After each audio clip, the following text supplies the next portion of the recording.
Salam qarindoshlar, qanday ahvolinglar? Hafta oxirini yaxshi o'tkazsanglarmi? Bugun biz olamning yaratilishi 7-bobni ko'rib o'tmoqchi. Avval biz bir qatim o'qib chiqaylik. Olamning yaratilishi 7-bob. Parvardigor Nuhga: Bu dunyodagi kishilar orasida sening birdan-bir durust kishi ekanligingni bayqadim. Shunga sen butun oilangdagilarni elib kemaga chiqqin.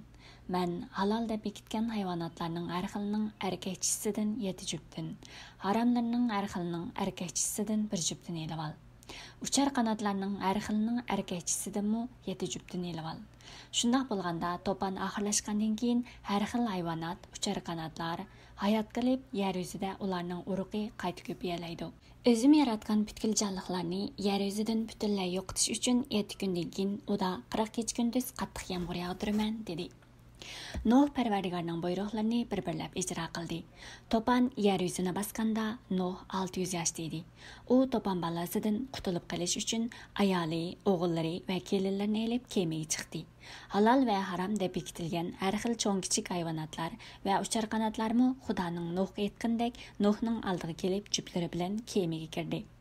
7 kundan keyin yer yuzini to'pon besishga boshladi. Nuh 600 yoshga kirgan yili 2-oyning 17-kuni yer ostidagi hamma buloqlar yerilib, osmondan chelaklab qo'ygandek qattiq yomg'ir yog'di. Yomg'ir 40 kecha kunduz to'xtamay davomlashdi. Dal yomg'ir boshlangan kuni Nuh ayoli, Sam, Ham, Yopatdan iborat 3 o'g'li va kelinlari kemaga chiqdi. Har xil yovvoyi hayvonotlarning cho'ng-kichiklari, uy hayvonlari va uchar qanotlar, jumladan tiniqi borligi butkul maxluqlar o'z juftlari bilan Nuhning oldiga bir juftdan kelib kemaga chiqdi. Hayot kechirayotgan barliq jonliqlar Xudoning amri bo'yicha o'z juftlari bilan kemaga kirgandan keyin Parvardigor kemaning eshigini taqab qo'ydi. Yomg'ir 40 kun davomlashdi. To'pon ulg'aygan sari kema yerdan ko'tarildi. Suv texmi egizlab, kema suv yuzida laylab qoldi. To'pon yer yuzini qoplab, hatto egiz tog' cho'qqilari ko'rinmay qoldi. Suv o'rlab, toki eng egiz tog' cho'qqilaridan 7 metr egizlab ketguncha davomlashdi. Natijada yer yuzidagi hayot kechirayotgan butkul jonliqlar, ya'ni har qanday uchar qanotlar, cho'ng-kichik hayvonotlar va insonlar butunlay yo'qotildi. Demek, yer yuzidagi hayotliq nafsi bo'lganlarning hammasi o'ldi. Xudo yer yuzidagi hamma jonliqlarni, ya'ni insonlar, cho'ng-kichik hayvonotlar va uchar qanotlarni yo'qotdi. Faqat Nuh bilan uning kemasidagi jonliqlarla hayot qoldi. To'pon yer yuzini 150 kun bosdi. Bugun 7-bobda ko'p mazmun yo'q. Buningda asosan nima desa, to'pondan burun Nuh yasagan shu kemaga kimlar, qanday jonivorlar chiqdi degan mazmun bilan to'pon qanday boshlandi va qancha kun davomlashdi degan mazmunlarni o'z ichiga oladi. Buningda biz asosan biroz ko'rib o'tish deyishik mazmun jiq emas. Birinchisi bo'lsa, Xudoning Nuhga bergan bahosi bo'lgan, ya'ni durust kishi ekanligini bayqadim degan nimasi bor. Bahası var. Anonikin bununla asasen yine bununla masalda Nuh'un qandaq nemishki durus adam deb kögelligini, Xudoning Nuh'ni nemishki durus kishi deb bayqaganligiga asasen Nuh'ning shu Parvardigorning buyruqlarini bir-birlab ijro qildi degan mazmun orqali. Ya'ni Nuh'ning Xudoning so'zlariga bo'lgan bir-birlab itoat qilishi, Xudoning so'zlarini ijro qilishi asosan Nuhni Xudoning qanday qilib durust odam deb bayqaligi asosan shu Nuh payg'ambarning shunday durust degan hayotini durust degan so'zga markazlashtirib, yana bir qatam qisqacha ko'rib o'tsak, andan keyin bir kichik mazmun bo'lsa, ya'ni qutqizilishga erishganlar kimlar desa, Nuhning butun oilasi, ya'ni 8 kishi degan nima. Shuning uchun shu oila haqida azroq qarindoshlarning azroq so'ragan savollarim bor, shuni birlashtirib, shuni kichikdan ko'rib o'tsak degan umidda biroz tayyorladim.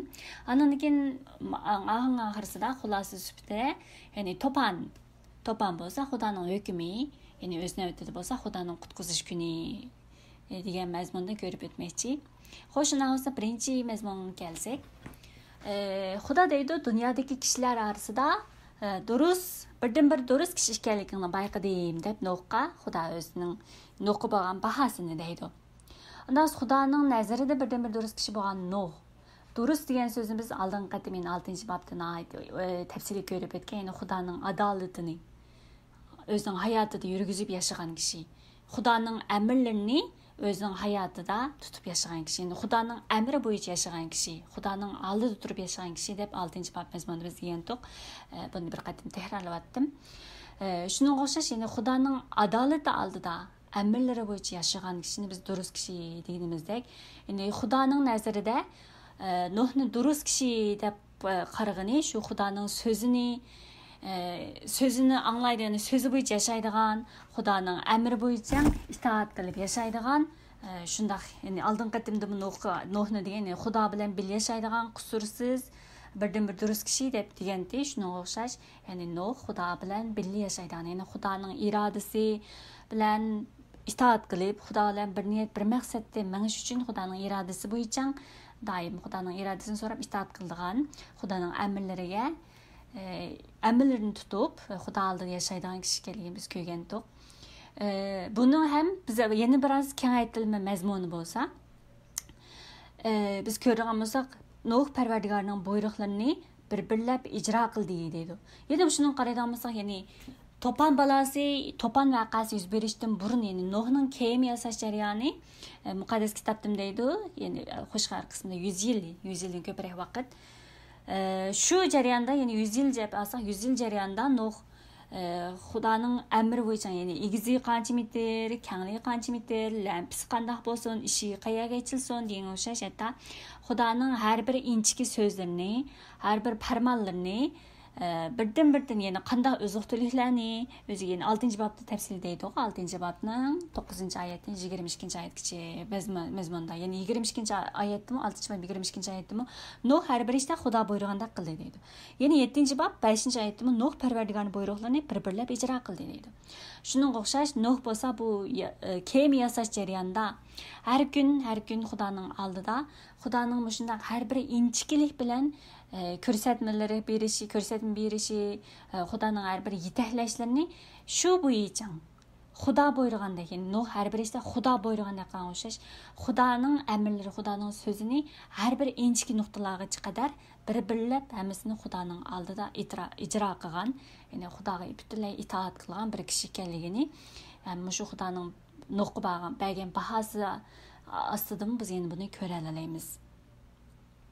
Shunga o'xshash Nuhning itoati, ya'ni Nuh payg'ambarning itoati orqali Nuh payg'ambar Xudoning to'pon bilan yer yuzini yo'qotaman degan so'ziga bo'lgan ishonchini, agar shunday ishonch bo'lmasa, bu shu 100 yil jarayonida dunyodagi kishilar o'zlari dunyoning go'zalliklaridan bahramlanib, o'zlari istagan xohishlari bo'yicha o'ynab, o'zlarining xohishlari bo'yicha shunday yashab kelgan shunday vaqtlar ichida Nuh payg'ambar bo'lsa, nihoyat tirikchilik bilan o'zining Xudoga bo'lgan itoati bilan, Xudoning har bir so'zi Xudo oldida har bir so'zini so'rab, Xudoning shu so'ziga, Xudoning amini bu zaminni, yer yuzini, bu rezillik to'lgan yer yuzini yo'qotadiganligi bo'lgan ishonchi, Xudoning shu so'zining cho'qim amalga oshiradiganligi bo'lgan Xudoga bo'lgan e'tiqodi, Xudoning shu so'zini mutlaq amalga oshiradiganligi bo'lgan Xudoga bo'lgan e'tiqodi bilan Xudoning ko'rsatmasini, Xudoning har bir so'zi bo'yicha birdan ijro qilganligini ko'ra olamiz. Shunga o'xshash, buningdan biz yana qanday savollarni biz qila olamiz? Xudoning so'zi oldida bizning pozitsiyamizning qanday bo'lishi kerakligini biz yana bu yerdan o'ylanish deyish bir savol kelib chiqadi.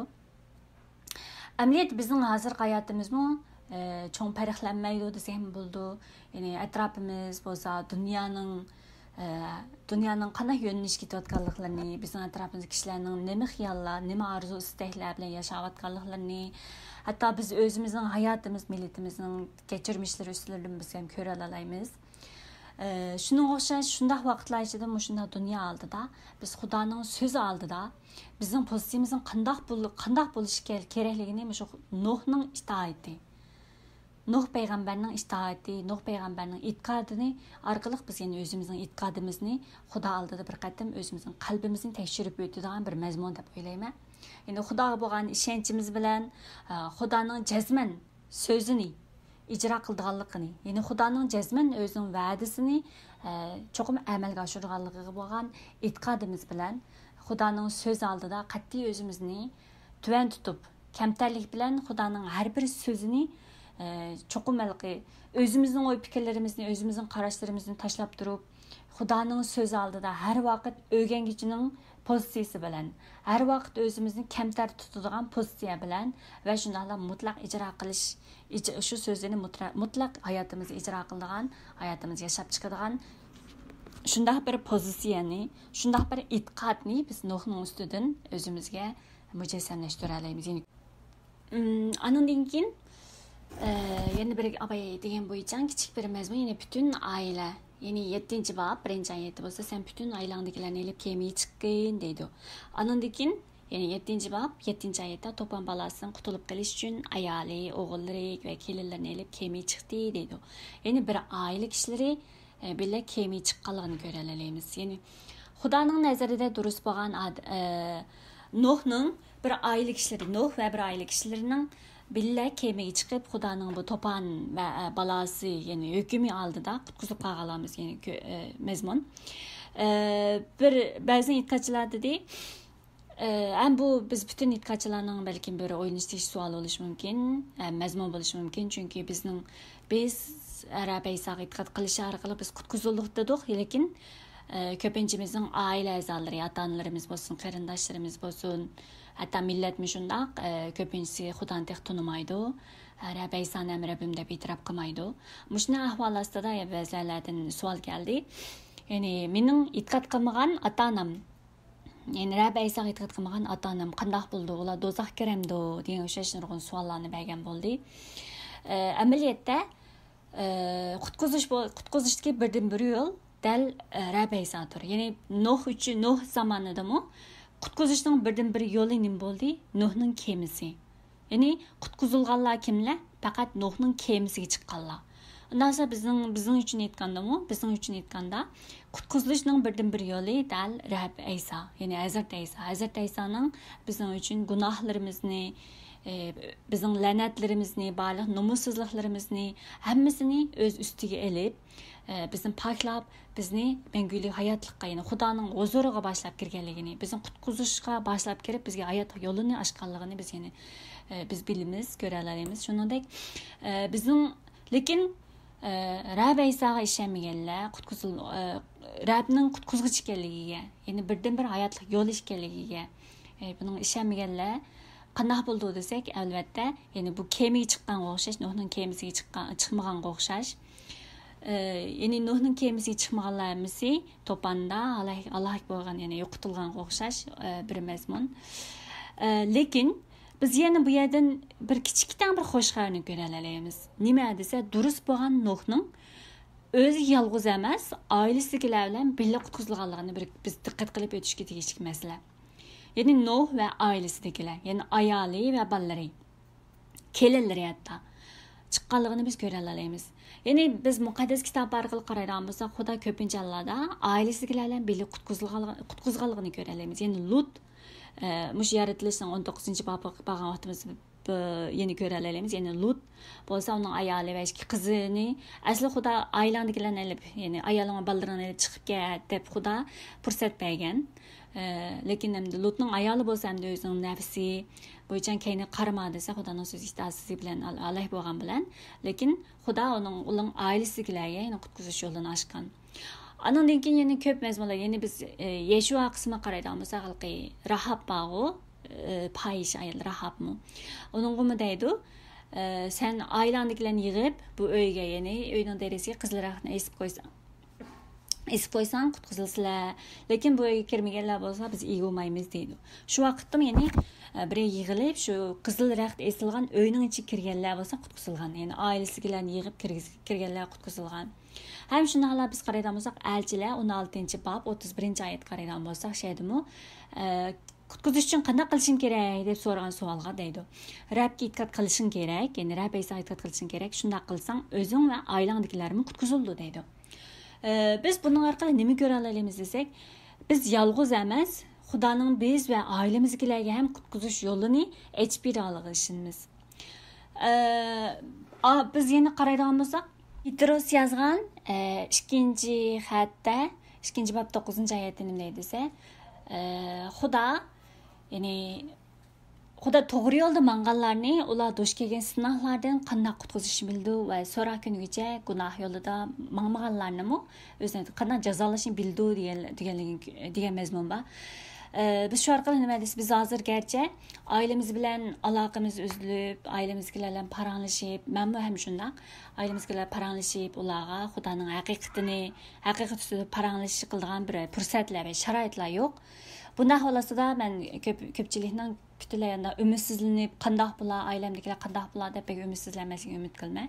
Yani Xudo bizni ham qutqizgan ekan, bizni qutqizish yo'liga boshlagan ekan, bizning ailemizdagilarni ham qandaq qutqizishni, ularni qandaq qo'g'dashni Xudo o'zi biladi.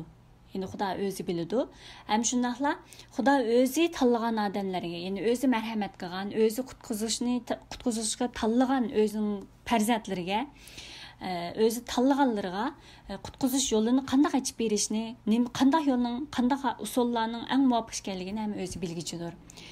Shuning uchun biz ailemizdagilar uchun ko'proq duo qilib, ularga ham mayli baldir bo'lsin, mayli kiyim bo'lsin, ularga ham shunday xush xabarni anglaydigan bir kunlarning kelishi uchun, Xudoning xush xabarini anglab, Xudoning huzurida, Xudoning xushalligidan bahramand bo'lgan bir kunlarning kelishi uchun ishonch bilan ümitsizlenmezsin, korkmazsın, işeş bilen dua qilishini ümit qilma.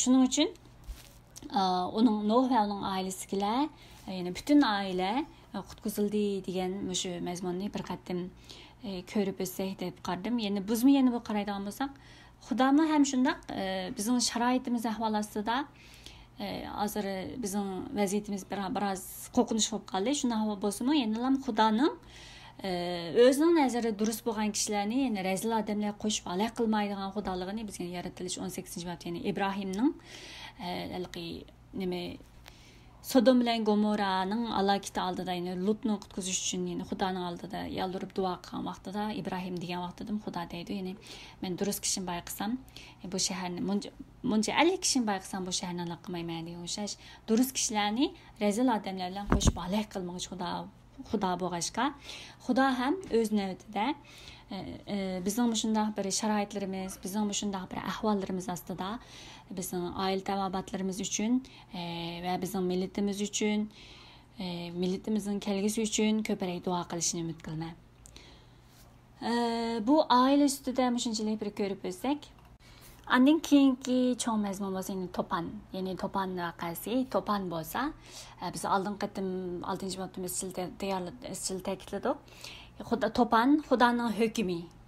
Ya'ni Xudoning yo'lida mang'anlarga nisbatan Xudoning hukmi o'z navbatida Xudoning yana Xudo yo'lida mang'anlar uchun qutqizilish. Buni qarasak, ya'ni shu davr kishilariga nisbatan bu bir oxirgi zamonga o'xshash bir voqea. Hem shunday vaqt ustida, ya'ni shu vaqtda Xudo kishilarni, rezil kishilarni suv orqali, ya'ni To'pan orqali yo'qotgan bo'lsa, shundan keyin biz yana ko'ramiz, Xudo Nuhga va'da berdi, ya'ni qasam ichib deydi, ya'ni qayta insonlarni suv bilan, ya'ni To'pan orqali yo'qotmayman deydi. Bu yerda ya'ni biz aniq deb aytish tegishli masala, ya'ni oxirgi zamon vaqtida, ya'ni bu vaqtda suv orqali, To'pan orqali yo'qotilgan bo'lsa, oxirgi zamonda bo'lsa o't orqali deymizmi, shunday yo'qotilganligi ustida nurg'un mazmunlarmi bor. Ko'nakdan biz ko'rib o'tsak shu mazmunlar chiqadi. Shunga o'xshash, ya'ni To'pan bu shunday Xudoning so'riqi, oxirgi hukm so'roqlari oldida bo'lsa, bu shunday To'panga o'xshash bunday voqealar Xudo yo'lida mang'anlarga nisbatan bir hukm so'roq kuni bo'lsa, oxirgi kun bo'lsa, lekin Xudo yo'lida mang'an bizlar uchun bo'lsa, bu bir qutqizish yo'li ekanligini biz bir qatim bu yerda ta'kidlab o'tish to'g'ri keldi. Endi mushu kun uchun, ya'ni mushunda Xudoning so'riqi bo'lgan kun uchun, mushu kunlarning kelishi oldida bo'lsa, Nuh nima qildi desa, To'pan balasidan qutulib qolish uchun Nuhning, ya'ni 7-bob 7-oyatga qaraydigan bo'lsak, Nuh bo'lsa, u To'pan balasidan qutulib qolish uchun ayoli, o'g'illari va kelinlarini olib kemaga chiqdi. Ya'ni Xudo yasa degan shu kemaga chiqdi. Qutulib qolish uchun kemaga chiqdi. Lekin buning so'zini anglabmi Xudoga ishonmaganlar, itoat qilmaganlar bo'lsa, kemaga chiqmaganlar bo'lsa, shu vaqtda halokat yo'lida halok bo'lganlar, To'pan orqali halok bo'lganga o'xshash, biz ham hayotimizda biz hayatımızda qutquzish ya'ni biz vahiylar qaraydigan bo'lsak, o'zining kiyimlarini Rabning qani bilan yuvib paklaganlar naqadar baxtli degan o'xshash mazmunlar chiqadi. Ya'ni Xudo Rabning qani bilan yuvib aqton kiyganlar degan o'xshash, ya'ni bizning Xudoning yo'lida manganlarni o'shunday bir sifatda tasvirlaydigan ishlar bo'ldi. Shuningga o'xshash biz ham bizning hayotimizda ham ikki qatim albatta bir dunyoning eng oxirgi zamon bo'lganiga o'xshash ham bizning hayotimiz oxirlashgan kuni ham bizga nisbatan fursatning tugagan kuni bo'ldi. Hayotimiz chunki biz hayotimiz oxirlashganda bo'lsa qaytadan biz xo'shlarni anglash fursati bizga kelmaydiki, shundaqku. Shuningga o'xshash hayotimiz vaqtida bütün hayatımızda biz hem Xudoning qutqizish yo'lida Xudo biz uchun aytib bergan, Xudo biz uchun tayyorlab bergan, bizning qutqizishimiz uchun yo'l ochib bergan Hazrat Ayson, ya'ni Hazrat Ayson bizga yevetib qutqizishni yo'lini ochib bergan emasmi? Shu qutqizish yo'lida shundaq Nuhning e'tiqodidek, Nuhning shundaq itoatidek, ijod qilganidek, bizim o'zimizning hayotimizda Xudoning shu bizga aytib bergan shu yo'l ustida Xudoning yetaklashini, Xudoning har bir ko'rsatmalarini, Xudoning so'zi oldida biz o'shundoq itoatman qalb bilan shuni Xudoning qutqizish yo'lida mengishimizga to'g'ri keldi. Ya'ni har vaqt bu oq kiyim, ya'ni vahiylar chiqadigan oq kiyim, ya'ni aqton kiygichilar desa bu e'tiqodimizning pokligi, sopligi, ya'ni Petrus yozgan xattim bor. Ig'ir sinovlar duch kelganda bo'lsa, ya'ni Xudoning sinayotgan, ya'ni oltin o't sinalganga o'xshash, sizlarning e'tiqodinglar sinalganligi deganga o'xshash. Biz hayotimiz vaqtida e'tiqodimizni paklab, ya'ni pak e'tiqod yo'limizda mengib o'zimizning hayotimizni shundaq Rabning bizga taqilgan shu pak kiyim bilan har vaqt shu kiyimning ichida, ya'ni o'zimizning salohiyatimizda shu salohiyat bilan yashashimizga to'g'ri keldi. Yani Parvardigor, ya'ni Nuhning nimasida bir diqqat qilish bir mazmun.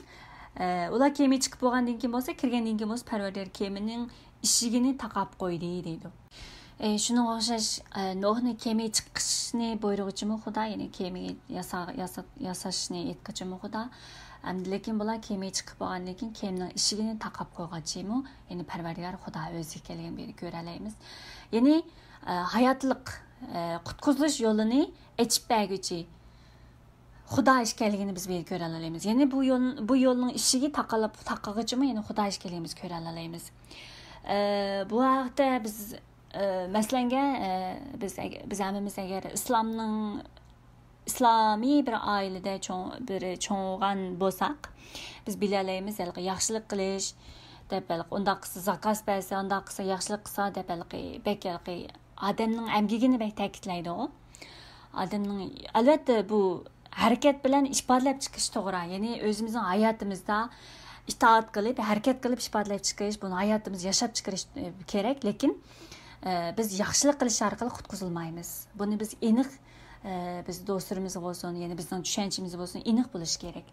Biz hargiz har qanday yaxshilik qilish orqali, o'zimizning qo'limizning amgaklar orqali qanchalik yaxshi qilsa, bunchalik savob bo'ldi ekan, gunohlar yul ketadi ekan degan gaplarni biz to'g'ri tushuntirib, atrofimizdagilarga to'g'ri tushuntirib berishimiz kerak.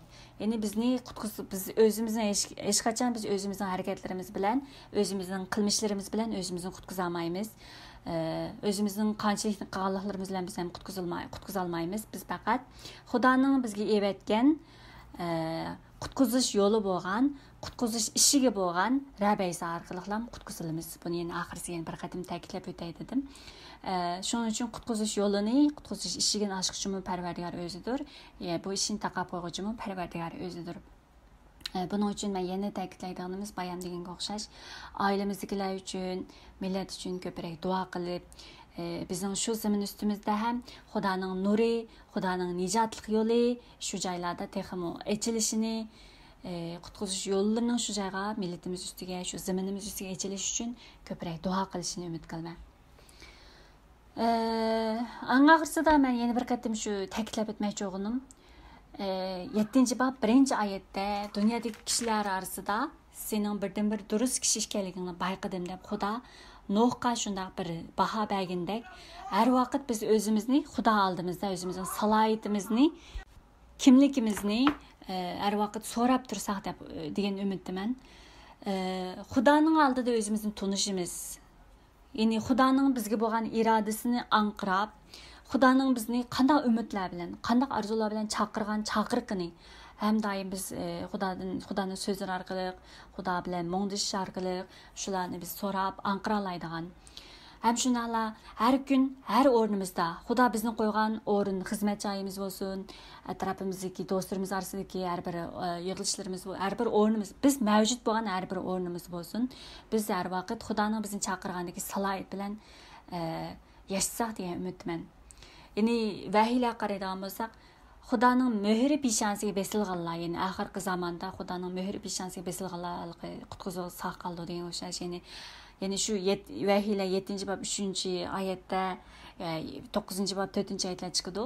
Aniq vahiylar 7-bab 9-oyatga qaraydigan har xillik, har qabila, har millatdan bo'lgan kishilarning, ya'ni har tillarda so'zlaydigan xalqning qo'zining taxtining va qo'zining oldida turganligini ko'rdim. Ularimiz aqton kiygan deganga o'xshash. Ya'ni bizning salohiyatimizning har vaqt Xudoning qutqizish möhrining bizning peshonamizga besilganlar ekanligimizni, o'zimizning Rab Aysoning qini orqali o'zimizning gunoh tunimizni, yo'g'onligimizni paklab aqton kiyganlar ekanligimizni, ham shundanlarmi shu vahiylar degan o'xshash, har millat, har qabiladan degan o'xshash bizning bir Uyg'ur millatidan bo'lgan ekanligimizni, ham shu millatga Xudo shu millat ichidan bizni tanlab olgan meva sifatida, o'zining meva sifatida tanlab olgan bo'lgan ekan, bizni shu millat uchun ham qanday ishlatmoqchi bo'lganligini, shu millat uchun har vaqt duo qilishimiz kerakligini ham unutmasligimizni, ham shundanlar biz bugun Xudoning bizni chaqirgan vaqtimizdagi, Xudoning bizni chaqirgan vaqtdagi har birimizning ustida Xudoning irodasi bergan hadiyalar ham o'xshamaydi. Şuna o'xshash, lekin biz hammamiz bir millat ichida bir tanni shakllantiruvchi, bir Uyg'ur millatining bir tinini shakllantiruvchi bo'lgan e'tiqodchilardirmiz. Ba'zilar qo'lning rolini o'ynasa, ba'zilar og'izning rolini o'ynaydi, ba'zilar ko'zning rolini o'ynaydi degan o'xshash. Badanimizga har bir a'zoning rol o'xshash bo'lmagan o'xshash. Biz e'tiqodchilarning Xudo oldida shu millat uchun qilgan rolimiz o'xshashmaydi. Buning uchun biz oldi bilan Xudoning oldida o'zimizni tunishimiz to'g'ri keldi. Xudoning nazarida biz kim? Xudo bizni nima deb chaqirdi? Xudo bizni qanday irodasi bilan yetaklab mang'atdi? Hayotimizni nima ishlan qilmoqchi, nima ishlan qilyapti? Deganga o'xshash shunday savollarni, ya'ni Xudoning irodasini har vaqt hayotimiz ustidagi yetaklashini har vaqt biz so'rab, shu bo'yicha Nuhmu her bir kichik ishlarni Xudoning irodasi bo'yicha, har bir ish Xudo buyrug'indek qilgandek, har bir buyruqlarni hatto bir-birlab ijro qilgandek, biz kunda Xudoning oldida Xudoning bizga bo'lgan irodasini so'rab, anqirab, har bir kichik so'zlar, Xudoning bizga qilgan anqiratgan so'zlar bo'lsin, ularni hayotimizda shu Xudoning so'zi bo'yicha itoat qilgan, shu bo'yicha yashab, ijro qilgan, shunday bir Xudoning xalqi, muqaddas xalqidan bo'lib chiqishimizni umid qilaman. Bugungi dars mushagacha, bugungi mazmun mushagacha. Bugungi mazmunda ko'p mazmun yo'q, lekin biz mushna xalqi bugungi mazmunda asosan shu Nuhning hayoti, Xudoning Nuhga bergan baholari, ham shu jarayondagi kichik mazmunlarni biz azroq o'ylash orqali, bular orqali biz o'zimizning hayotimizda biz nima bilan anqira olamiz, qanday Xudo Nuh orqali nima ishlar qildi, bu orqali ham biz o'zimizning hayotimizni Nuhning hayotiga biraz ninqib yurib, tasvirlab yurib, biz o'zimizning hayotimizni o'ylab chiqadigan bir qism mazmunlarni ko'rib o'tdik. Agarchanda ya'ni buning haqida o'ylaganlaringlar bo'lsa, ostiga yozib qo'yishinglarni umid qilaman. Oxirida qarindoshlar, men YouTube'ni chiqarib qo'ydim sizlarga evatganimga o'xshash. Undan ko'proq foydalanishinglarni umid qilaman. Sizlar uchun aytilgan debchi. Demakchi bo'lganim nima desa, Telegramda faqat o'sha yoritilishga o'xshash bir tartib bo'yicha seshanba, payshanba va shanba kuni yo'llangan dars bo'lsa, YouTube'da lekin har xil mazmunlarni chiqarish planim bor. Hozircha tayyorlik xizmatida. Bu Telegramda hamda ba'zanlar va har birimizning nimasi o'xshamaydi emasmi? Shunga bu yerga hamda hammani bu yerga qısam biraz qalaymaqan bu ketgide şoň beýge asasen şu muşna däres nime alqy seýşembe we peýşembe şembe çykyrgan mezmunlarym çykyryp qalan tälim bolsun we ýa-ki sual jawaplar bolsun we bir kısım noktalar bular üstüden YouTube'ga köperek hem de her xil mezmunlarny çykarmakçy. Şoňa onundan köperek paýdalanýanlarny ümit qilma. Hem şundanlamışlar mezmunlarının sizlerge azıraq bolsunmu yardımı bolışını, teximi Xuda bilen yaqinlashinglar üçün biraz yardım bolışını Xudadan tileyme. Ahirda qarindaşlar hemmelerge Xudadan kelgen aql parasat, şunal Xudanın tinchliqi, Xudadan kelgen şadlyk qalbinglarda bolışını ümit qilman.